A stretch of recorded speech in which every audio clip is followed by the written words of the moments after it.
Look how my Creole ancestors on Cane River in Natchitoches got people out of slavery 100 years before, almost 100 years before Harriet Tubman, how we did slavery in Louisiana and saved people from slavery because they was related. This was our relatives.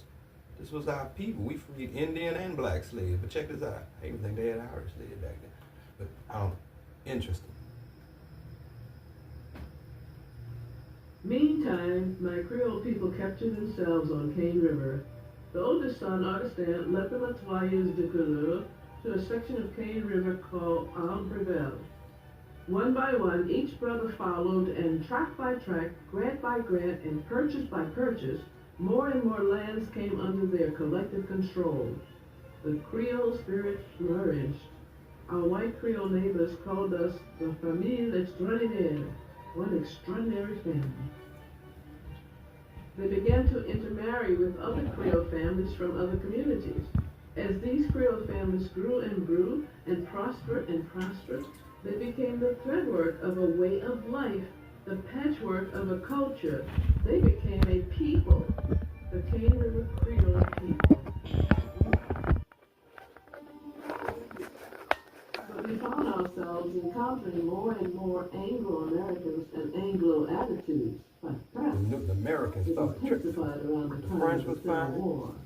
Around the Civil War. And the Spanish was At that time, they were very well educated. Americans started tripping. Many of them sent their children back to France to school. They were tradesmen. Everybody balled. Planters.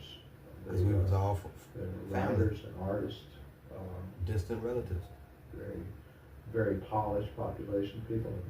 Not everybody was affluent, of course, but lots of them were. And they had a very powerful influence on the colony.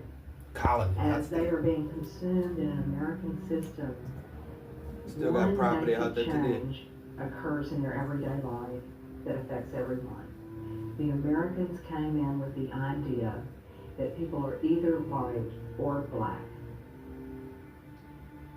So not very long after they took over the colony, I don't think that's. I they think that's began another to put league. it translated into their own system. I remember seeing It's one the about problem, I think, of to some extent marginalizing people that you want to control. Not everybody did right with slavery. As in that the area. Americans became more and more prominent, and Creoles were less prominent. They were outnumbered. Certainly waves of American immigrants came into the area and outnumbered Creoles early on. White Creoles began to appropriate the title. Still got property today from that 18,000.